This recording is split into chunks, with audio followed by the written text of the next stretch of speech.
গাড়িটা দেখে আমাকে পরাণ করে গেছে। আসি আর না আসি, কিন্তু গাড়ি যাইয়ে পাইয়ে যেটুক যা না পাইছি, কিন্তু আপনার কথাবার্তা আমার পরাণ করে গেছে, আর আমার কিছু লাগে না। আসসালামু আলাইকুম।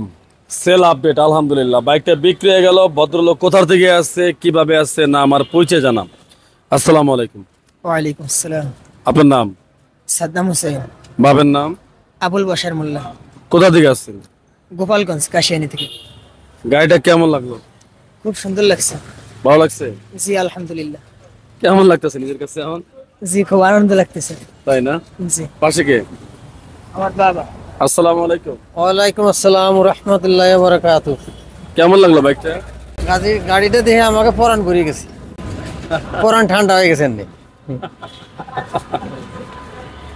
সেই জন্য আউশ করে ছেলেটারে আনছি, এর পরাণ ওর পরাণ ঠান্ডা করে দিলাম। আমি সেই আউশের জন্য কাজ করছি, আউশ করেই নিলাম আমি গাড়ি। তো একটু দোয়া করে দেবেন গাড়িটার জন্য, ভালো ভালাই মতো চালাতে পারে। ইনশাল্লাহ ইনশাল্লাহ।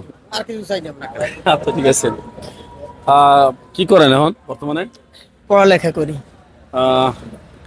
কি করছেন, কোন জায়গায় পড়ছেন? ভবানীপুর মাদ্রাসা। মাদ্রাসায়? জি।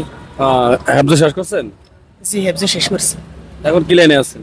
এখন জামাত খানায় মাওলানা পড়তেছি। মাওলানা লাইনে পড়তেছেন না? জি।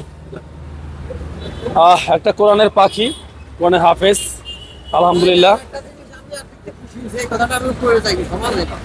আমি এখানে আসি আর না আসি, কিন্তু গাড়ি যাইয়ে পাইয়ে যেটুক যা না পাইছি, কিন্তু আপনার কথাবার্তা আমার পরাণ ভরে গেছে, আর আমার কিছু লাগে না।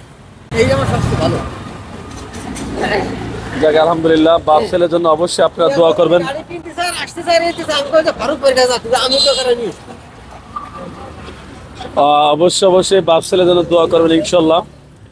সব থেকে বড় কথা একজন কোরআনে হাফেজ, মাওলানা লাইনে পড়তেছে, আসলে তার জন্য দোয়া করেন যাতে আল্লাহ তাআলা তারা আরো পড়ার মতন অ্যাবিলিটি দেয়, বা পড়তে পারে, বা মেধা দেয়।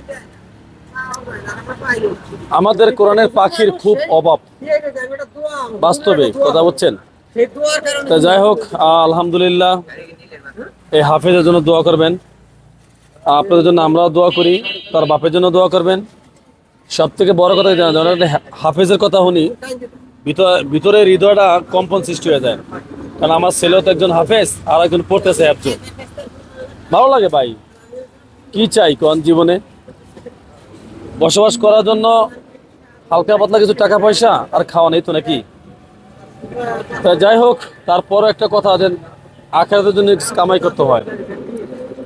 আশা করি এই ভিডিও একটা মেসেজও থাকবে, অন্তত ঘরের ফ্যামিলির যে কোনো একজন রে অন্তত দিনের রাস্তা ছেড়ে দেন, দিনের খাদেম বানাইয়া দেন, কোরআনে হাফেজ বানাইলেন, কাজে লাগবে ভাই। তাই সবার জন্য সবাই দোয়া করবেন, আপনার জন্য আমরা দোয়া করি। আসবেন ফারুক মোটরসে, সাবস্ক্রাইব করে আমাদের পাশেই থাকবেন। আল্লাহ হাফেজ,